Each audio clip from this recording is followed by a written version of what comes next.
farxo lama haayo balse way didiyaan yalidiin damdamlaynin agadaha ciyayaasha iska daha in la doortay warhoyaa la damiinan isku soo wada duubo aanu jeeyay dadadooxo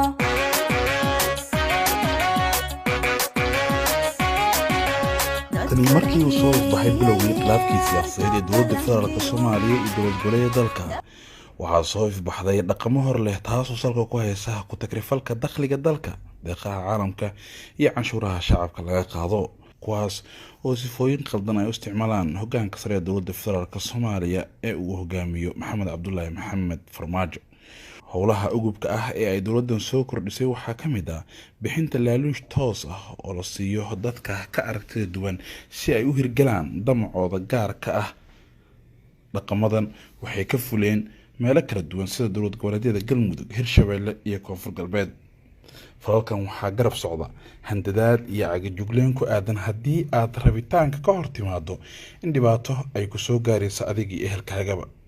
dhacdooyinkan waxaa hoggaanka u haya oo ka shaqeeya agaasimaha Nisa Fahad Yaasiin Xaaji Daahir iyo kaaliyaashiisa xiriirka koowaadna la sameeya dadka la doonayo in la soo gacan geliyo 4 Maarso bishan aynu ku jirnay ee sanada 2020 kooxdan waxa ay xiriir la soo sameeyeen taliyaha ciidanka daraawiishta Jubbaland ee degmada Afmadow Gaashaanle Mahad Maxamed Islaam dadka la hadlay ee xiriirka loo sameeyay waxaa ka mid ah madaxweynaha Soomaaliya Maxamed Cabdullaahi Maxamed Farmaajo oo ay xiriirinayeen shakhsiyaad kale iyo sidoo kale taliyaha hay'adda nabad-sugidda ee qaranka Fahad Yaasiin waxaana loo ballan qaaday haddii uu sameeyo qodobo ay ka doonayaan 1 milyan oo lacag ah iyo sidoo kale in la damaanad qaadayo nolosha qoyskiisa iyo midiisa iyo sidoo kale dalacsiin ciidan waxyaabaha laga codsaday waxaa ka mid ah in gabi ahaanba uu xiro isgaarsiinta degmada Afmadow iyo deegaanada ku dhow in ciidamada Jubbaland ee uu hogaamiyay ee daraawiishta ah ee jooga degmada Afmadow inuu geeyo deegaanka Dhayac Garoon waxaa sidoo kale la faray oo laga codsaday in garoonka diyaaradaha degmada Afmadow uu muddo 1 saac ah haysto halkaas oo dowladda federaalka Soomaaliya ay keeni doonto ciidamo si ay degmadaas ula wareegaan Gaashaanle Mahad oo ka dharagsanaa qorshaha ay damacsan yihiin kooxdan ayaa markii hore waxa uu la wadaagay madaxda sare ee dowlad goboleedka Jubbaland iyo hay'adaha ku shaqada leh waxaana ugu dambeyn ay ku soo dhamaatay fashil ay nooga sheekay Gaashaanle Mahad Islaam sheekadan bilowgeeda iyo halkii ay ku dhamaatay salaan kadib waxaan rabaa xogaa yar oo akhbaar ah inaan la wadaago guud ahaan bulshada Soomaaliyeed gaar ahaan reer Jubbaland xogaga akhbaartu waxay ahayd xiriir ay la soo sameeyeen saraakiil ka tirsan nabad sugidda Soomaaliya oo bilowday taariikh 4 iyo sidoo ku soo dhamaaday iyo natiijadiisii iyo meeshuu ku dambeeyay yaan rabaa inaan xogaa faahfaahin aan ka bixiyo cid kasta oo warkan aan duubay ama aan ku hadlayo macnaheedu dhageysata warkan oo macnaheedu tafatiran iyo faahfaahintiisa waxay ka akhrisan kartaa oo kala socon karaan barta aan ku leeyahay macnaheedu Facebooka yaan si qoraal ah macnaheedu faahfaahsan oo sharaxaad dheera iyo wixii macnaheedu aan isniri yaan ku soo koobay marka cidii macnaheedu u baahan warkan faahfaahintiisa bartayda Facebook ay kala socon doontaa insha Allah barnaamijka marka aan rabo inaan in la wadaago ee guud ahaan bulshada Soomaaliyeed aan la wadaago wuxuu ahaa sidaan hore baynu ku sheegay waxaa xiriir la soo sameeyay saraakiil ka tirsan nabad sugidda Soomaaliya iyagoo iga dalbanaya inaan la shaqeeyo dowladda Soomaaliya rabitaanka ee rabta iyo dalabkeedana inaan fuliyo ka bacdiina la ila soo xiriirin doono madaxda qaranka macnaheedu ugu sareysa hadal dheer ka bacdi oo ahayd ninka ila soo xiriiray nin la yiraahdo magaciisa igu sheegay Axmed lambaradiisana aan ku soo qoray bartayda Facebooka iyo cid kasto ila xiriiro xiriirka ila sameysay aan macnaheedu faahfaahintooda iyo lambaradooda iyo cid walba waxaan isla aan ku soo daabacay halkaas أحمد هذا اللير كبعدي أن أحمد وضع هذا اللي وحقيقي قدبيي تليها نبت سجود الصومالية فهد ياسين أو يقدر بدينا الله الله ننكاس oo sida uu wax u rabo ee dawladda ay wax u rabto qaabkaas inaan macnaheedu aan ka dhageysto qaabkaan aan wax u fuliyo kabacdi wuxuu ii gudbiyay ninka la yiraahdo Fahad Yaasiin xiriirku markii ugu horeysay uu bilowdayna waa taariikh 4 xilliga Fahad Yaasiin la ii gudbinayo waa taariikh 6 taariikh 6 xilli habeenimo oo saqdhaxa oo labadii dambe ee habeenimo yaan wada hadalay ninka la yiraahdo Fahad Yaasiin Fahad Yaasiin wuxuu ii soo bandhigay qorshaha ay dawladda Soomaaliya ay rabto anigana ay iga dalbanayaan inaan fuliyo macnaheedu ay u baahan yihiin isaga oo mar walba macnaheedu oranaya wax kasta oo dalabkaaga ah oo ka rabto qaranka Soomaaliya waa lagu fulinayaa hadduu darajo yahay iyo hadduu macnaheedu hanti yahay wax kasta oo macnaheedu afkaaga ka soo yeedho oo dalabaha dawladda Soomaaliya aad ka rabto waa lagu fulinayaa ballantaana waxaa ku qaadaya aniga oo taliyaha nabad sugidda madaxweynaha qarankana waa lagu hadalsiin doonaa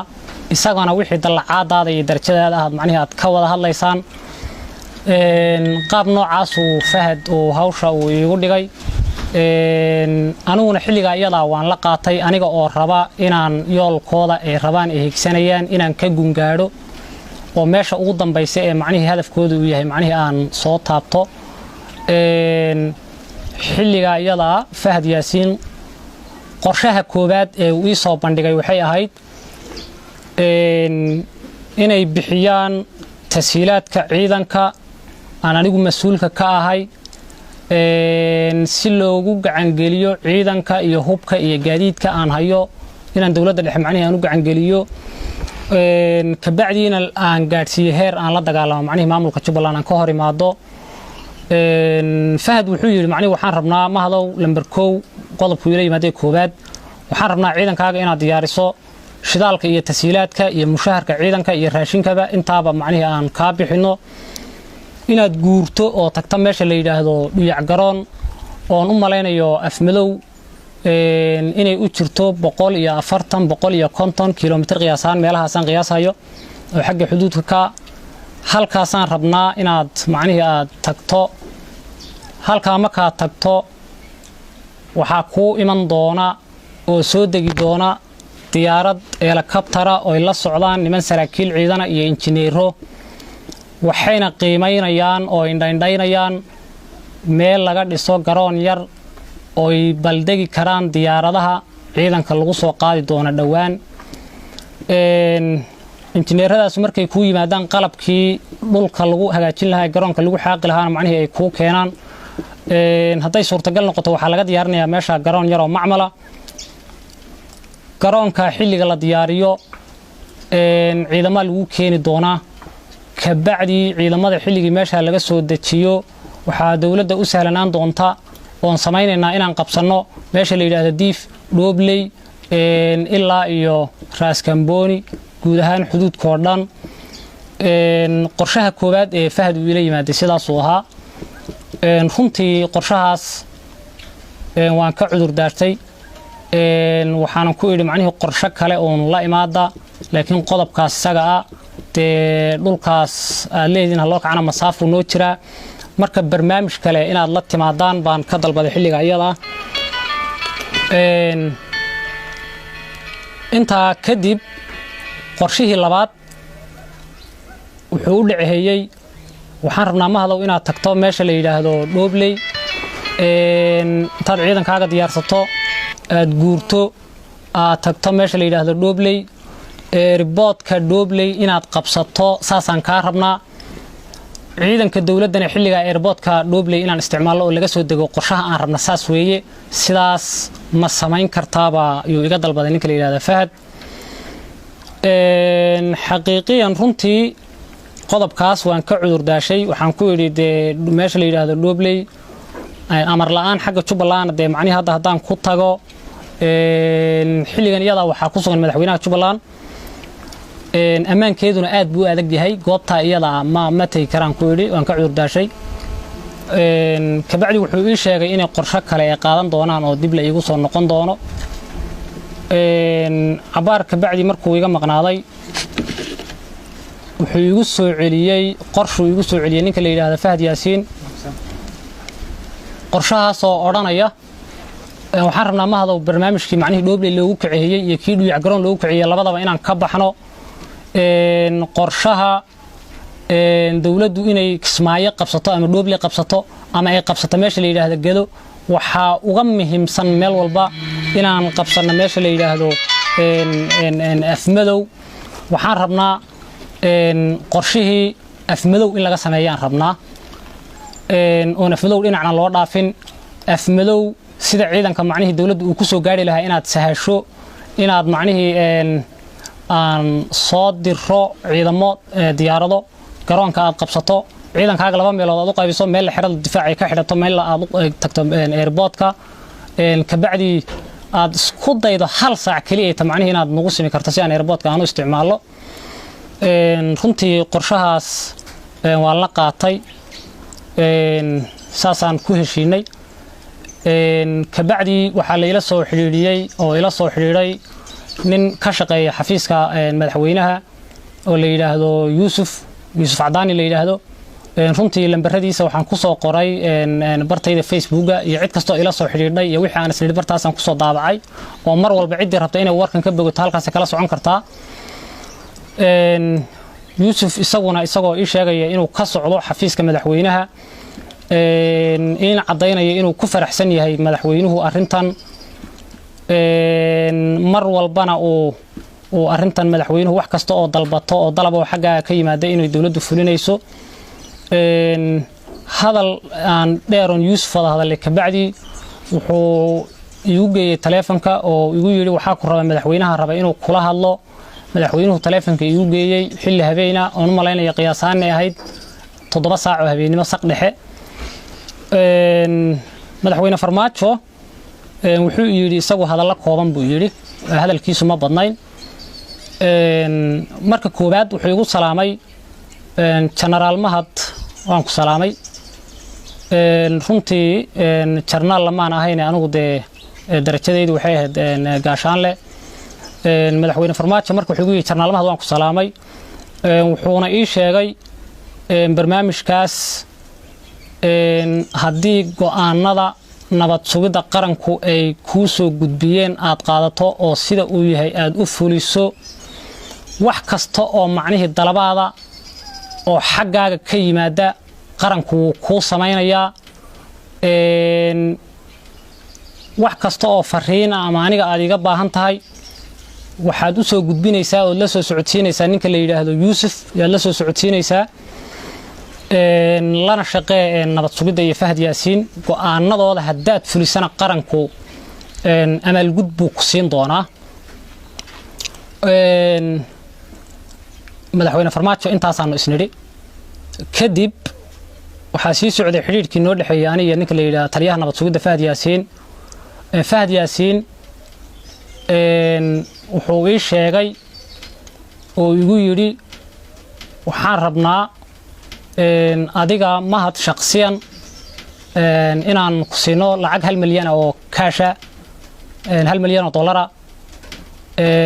haddii aad cid aad isku halaynaysa ama aad taqaan ay jirto oo Muqdisho joogtana waad ii soo diri kartaa oo kuugu wareejiyo 1 milyan waxaan ku ballan qaadayaa oo aniga iyo madaxweynaha qarankuba aan ku ballan qaadaynaa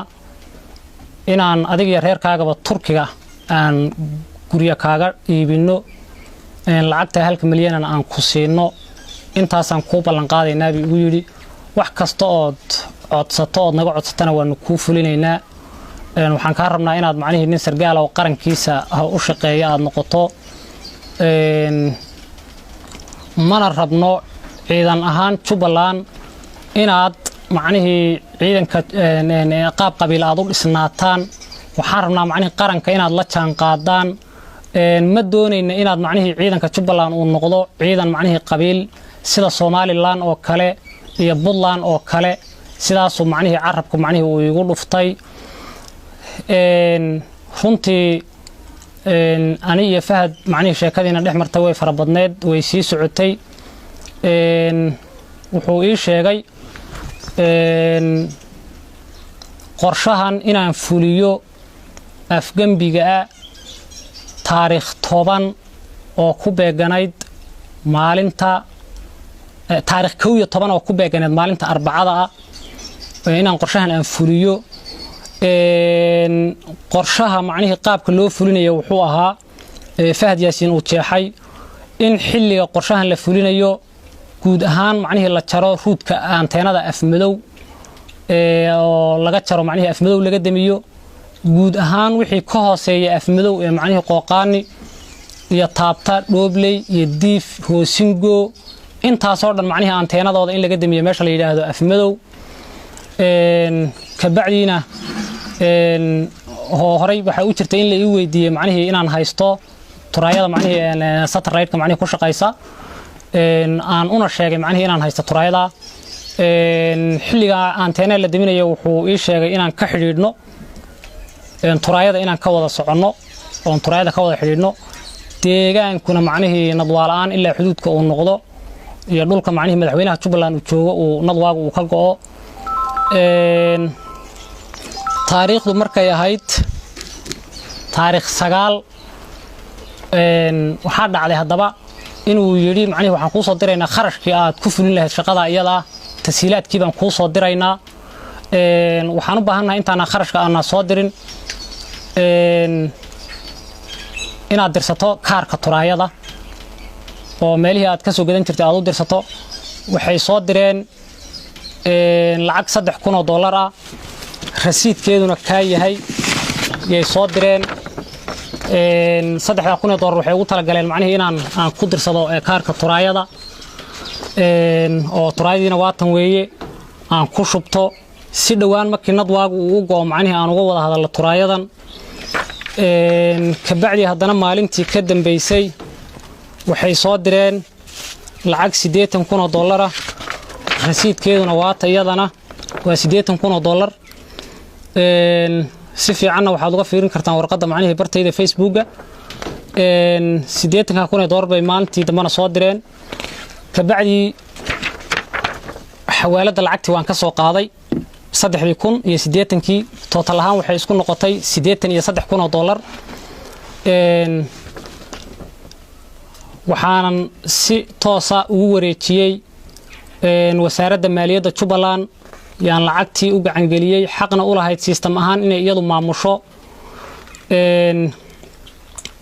inta kadib waxaa jiray oo xogta macnaheedu mar walba aan la wadaagayay oo formationka aan la wadaagayay madaxweynaha Jubbaland iguna amray xilligaas inaan joojiyo xiriirkooda marka barnaamijkiisaas uu ahaa sidaas ay ku soo dhamaatay sheekadii na dhex martay aniga iyo Filla Soomaaliya wixii akhbaar kale ka kala tagayna waxaad kala socon kartaan qoraalka aan sameeyay mana aha wax iska been abuur ah oo cid raba inaan ku xadgudbo waa wax cadaynteeda ay tahay oo xawaaladihii lacagta lagu soo diray iyo rasiidkii lacagaha taa uu yahay weeye marka waxaan rabaa guud ahaan bulshada Soomaaliyeed inay sidaa ula socoto gaar ahaan reer Jubbaland waxaan ka digayaa shacab iyo ciidan iyo maamul dhammaantiin inaan la in kala dhexgelin waad aragtaan qaabka ay wax u socdaan inaad macnaheedu nabadiina iyo amnigiina iyo dalkiina aad ilaashataan iyo dawladnimadiina iyo maamulkiina iyo systemkiina iyo kala dambeynta la ilaaliyo ciidamada Jubbaland iyo shacabka Jubbaland saasaan ugu baaqahayaa tani markii uu socday wada hadalka dhaxmarayay taliyaha ciidanka daraawiishta Jubbaland ee degmada Afmadow gaashaanle Mahad Maxamed Islaam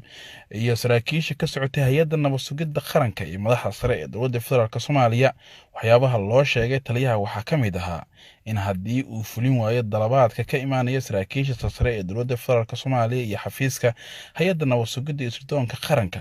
uu wajahayo caqabado badan haddii uu fulin waayo dalabaadka loo soo bandhigay waxyaabaha loo sheegay waxaa ka mid ahaa in haddii rabitaankooda uu meel marin waayo uu wajahaya caqabadii uu wajahay wasiirka amniga Jubbaland Cabdirashiid Xasan Cabdinuur Cabdirashiid Janan waxa ay dul istaageen oo ay sharaxeen xaaladda Cabdirashiid Janan iyagoo sheegay in Janan lagu haysto kaliya inuu fulin waayo rabitaanka dowladda federaalka Soomaaliya xilligii doorashada waxaana ay sheegeen in laga waayay arrimo dhowr oo dowladda federaalka Soomaaliya ay ka dalbatay taasna ay keentay in caqabad looga dhigay in dambi dusha laga saaro waxa ay sheegeen in markii Muqdisho u yimaado kol hore ay kula hadleen arrimahaas balse uu ka biyadiiday hase ahaatee ugu dambeyn uu wajahay xabsi iyo in dambi dusha laga saaro sida ay iyagu qeexeen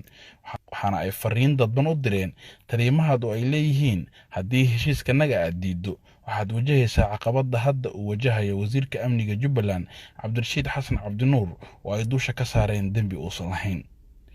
arrimaha kale ee laga wada hadlay waxaa ka mid ahaa inay u sheegeen in Galmudug ay lacag badan kaga baxday waxa ay sheegeen in adduun gaariya 5 milyan oo dollar ay ku furfureen saraakiishii Galmudug ee garabka Ahlusunna wal Jamaaca waxaana ay sheegeen in lacagtaasi uu toos u bixinayay xafiiska madaxweynaha Jamhuuriyadda Soomaaliya Maxamed Cabdullaahi Maxamed Farmaajo isagoo uu gaarsiinayay raggaasi lacagtaasi nin lagu soo koobay magaciisa Axmed oo xafiiska saadka u jooga hay'adda nabad sugidda ee Sirdoonka Qaranka waxaa kaloo ka mid ahaa erayada uu yiri taliyaha nabad sugidda macni Fahad Yaasiin ma rabna buu yiri inaad qaado jidkii Cabdirashiid Janan uu qaaday oo kale ee uu hadda u dhimanayo oo ahaa buu yiri macnihi ballan uu nala galay ka bacdiina uu ka baxay oo sidii loogu tala galay macnihi uusan waxba uga qaban oo u fulinin taasoo ahayd macnihi doorashadii Jubbaland oo la rabay inuu macnihi waxyaalo badan aan macnihi kaga ballanay ka bacdiina ballantii uu fulin waayay sidaa darteedna uu hadda u dhimanayo oo sababta macnihi dambiilaha uu noqday ee saa tahay wasiir Cabdirashiid Janan waad ogtahay wiigu yiri hadda ka hor inuu yimaaday macnihi Muqdisho ka bacdiina dambigii hore ee loo haystay macnihi aan ka cafinay warqad macnihi cadaynaysa cafiskiisana maxkamaddu inay siisay markan dambe waxa loo haystay loo baadi goobayo ee uu xidhnaa xamar uu xidhnaa hadda macnihi loola dagaalamay sababta ballanta uu nagaga baxay weeye marka sidaa daraadeed ma rabno inaad wadadii Cabdirashiid Janan oo kale aad qaado sidaana dambiile aad ku noqoto sida ninkaas oo kale intaana waxa iigu daray taliyaha nabad sugidda Fahad Yaasiin waxaa kale oo iyaduna jirtay oo ninka la yiraahdo Axmed ninka lacagta soo diraya uu igu yiri oo hadaladiisa ka mid ahaa ma hado hadda ka hor buu igu yiri waxaan hawlgalkii Galmudug waxaan anigu gacantayda ku diray buu yiri oo saraakiishii ciidankii Galmudug shaqada fulinaysay aanu diray lacag 5 milyan oo dollar intaana waxa igu daray ninka la yiraahdo Axmed aan jeclaan lahaa inaan baaq u diro oo la hadlo beesha caalamka deeqaha Soomaaliya macnaheedu beesha caalamka bixiya waxaana loogu talagalay lacagaha macnaheedu la bixiyo ee dawladda Soomaaliya la gaarsiinayo in dalka dib loogu dhiso in macnaheedu burburkii iyo dalkii soo kabanayay dawladnimadii iyo systemkii iyo nidaamkii in lagu hagaajiyo waxaana muuqata lacagaha deeqaha ee caalamku uu bixinayo inaan system lagu dhisaynin dawladnimo aan lagu dhisaynin in lagu burburinayo sisteemadii hore jiray maamuladii jiray lagu burburinayo lagu dhibaataynayo waxaana cadayn iyo macnaheedu marxaati macnaheedu DNA aniga oo sargaala oo ciidan haysta in macnaheedu lacagaha la isiyay iyo kuwa la ii ballan qaaday ee kuwa yihiin iyo kuwa aan xawaalada ka soo qaadayba marka lacagta qaranka Soomaaliya waa nasiib darro ee ummadda iyo dalkan dib u dhiskiisa loogu talagalay in loo adeegsado in lagu dhibaateeyo gobollo iyo ummad Soomaaliyeed in lagu dhibaateeyo waa arrin aad iyo aad macnaheedu nasiib darro waa runtii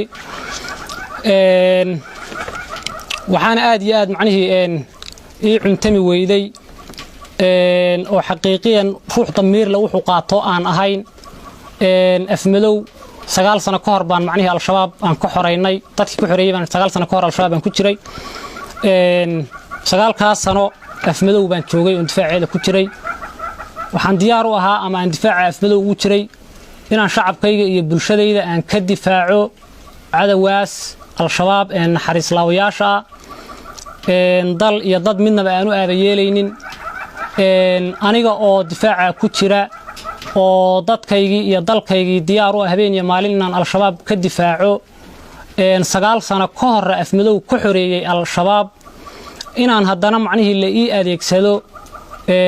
meeshii aan ilaalinayay ammaankeeda iyo sukuuradkeeda in la ii adeegsado oon dadkaygii iyo waddankaygii iyo dalkaygii aan xoreeyeen cadowga hore uga xareeyay aan dhibaateeyo runtii waa arrin macnaheedu nasiib darro ah sidaas iyagu laakiin damceen arrin soconaysana ma aha waa diyaaradii Hargeysa intay ka kacday oo kale isla Hargeysadii garaacday oo kale uun insan taariikhaha ku maqlay marka waxaan u digayaa guud ahaan bulshada reer Jubbaland ciidamada noocyadooda kala duwan saraakiisha aad iyo aadna waad u mahadsantihiin wixii aan kala dhaafayna waxaad ka akhrisan kartaan oo kala socon kartaan qoraalka aan soo dhigay bartayda internetka assalaamu calaykum waraxmatullaahi wabarakaatuh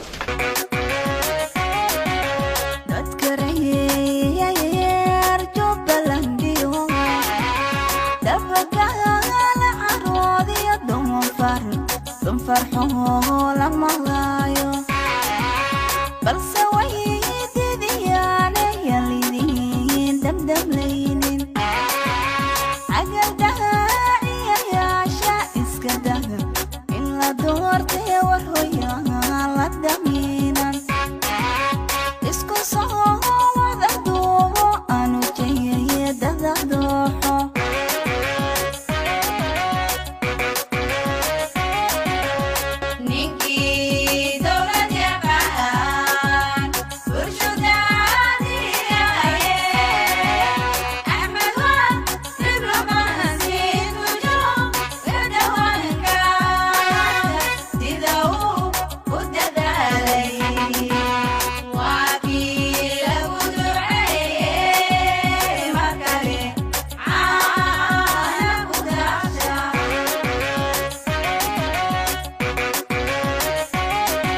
إسلامكو وادر إلهي يودع الشقين ونمن تنتدودنا دولة هانو وحكو سنهيني إذن كويس خدوبا نبدو شليسا كلهم